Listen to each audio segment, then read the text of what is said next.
కరీంనగర్ లో అన్ని రకాల వ్యవసాయ యంత్రాలు లభించే ఒకే ఒక చోటు Excel Agri Solutions Peddapalli bypass road Bommakal Karimnagar. ఇప్పుడే సంప్రదించండి.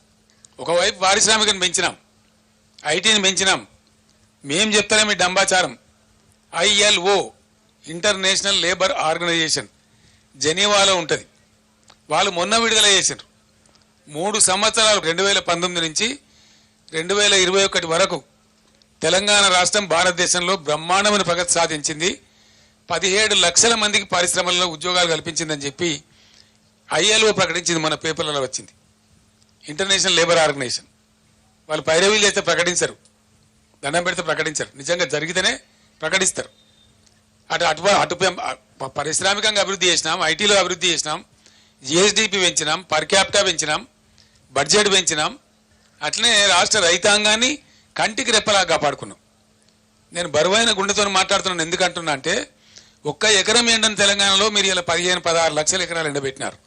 మీ అసమర్థత వల్ల నష్టమే. ఎండిపోవడం అనేది ఎట్లయినా ఎండిపోవడమే. పంట పెట్టగానే పోతే కరువు వస్తే అదొక దరిద్రం. కానీ అలా సగం మీరు నీళ్ళు ఇస్తారని నమ్మి పెట్టుబడులు పెట్టిండ్రు. పాపం వాళ్ళు ఎరువులకు పెట్టిండ్రు, ట్రాక్టర్ దున్నకాలకు పెట్టిండ్రు, కూలీలకు పెట్టిండ్రు, విత్తనాలకు పెట్టిండ్రు, పురుగుల మందులకు పెట్టిండ్రు.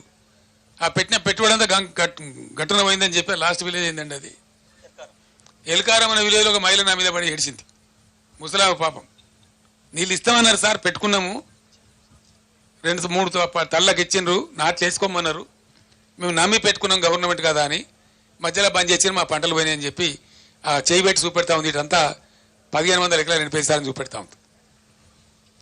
నేను బస్సు ఎక్కినాక అడిగితే బస్సులకి వెళ్ళి హైట్ ఉంటాం కాబట్టి దూరం కనబడుతుంది. నాకు కూడా కనబడతా ఉంది కళ్ళకు.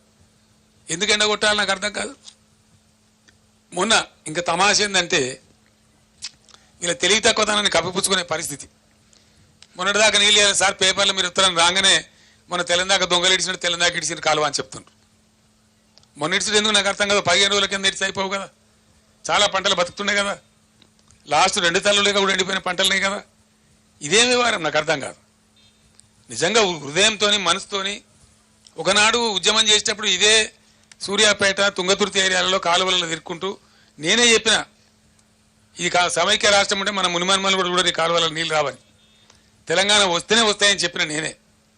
వచ్చిన తర్వాత మేము ఎంత శ్రద్ధ పడ్డామో, ఎంత కష్టపడ్డామో, ఏ విధంగా కాళేశ్వరం కట్టి ఇంటర్వ్యూని చేసి SRSPని పైకే సరిపెట్టి ఎంత నీళ్ళు తెచ్చినామో అందరు మీరు చూసి మీరు సూర్యాపేట వాసులు మీ కళ్ళారా చూసారు. ఎంత అద్భుతంగా నీళ్లు వచ్చినాయో, పంటలు ఎట్లా పండినాయో.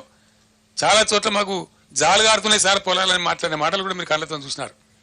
ఆ జాలుగారిన పొలాల జాలు మాయం చేసిన దొంగ ఎవడు, ఎలా అసమర్థుడు ఎవడు, దీనికి జవాబు చెప్పేవాడెవడు? ఇవేం లేదు. అన్ని చిల్లర మాటలు, రాజకీయ మాటలు, పనికి మాలిన మాటలు. పాడిందే వాడరా పాస్వాన్ల దాసరైన పొద్దాక ఒకటే గోల. ఇదే కదా, ఇది తప్ప ఇంకేమైనా ఉందా ఇప్పుడు? అదే నేను చెప్తున్నా కదా. నేను ఎందుకంటున్నా అంటే ఇది వచ్చిన కరువు కానే కాదు, అసమర్థ కాంగ్రెస్ ప్రభుత్వం తెచ్చిన కరువు. ఇలా ఈ పంటలు ఎండడానికి కారణం మీరు, కరెంటు లో వోల్టేజ్ సప్లై చేయడానికి కారణం మీరు. మీకన్నా జస్ట్ బిఫోర్ 8-8.5 ఏళ్ళు మేము ఇచ్చినాం పవర్, అద్భుతంగా ఇచ్చినాం. సుమన్ టీవీలో మీ పర్సనల్ అండ్ బిజినెస్ ప్రమోషన్స్ కోసం కింది నెంబర్కి కాంటాక్ట్ చేయండి.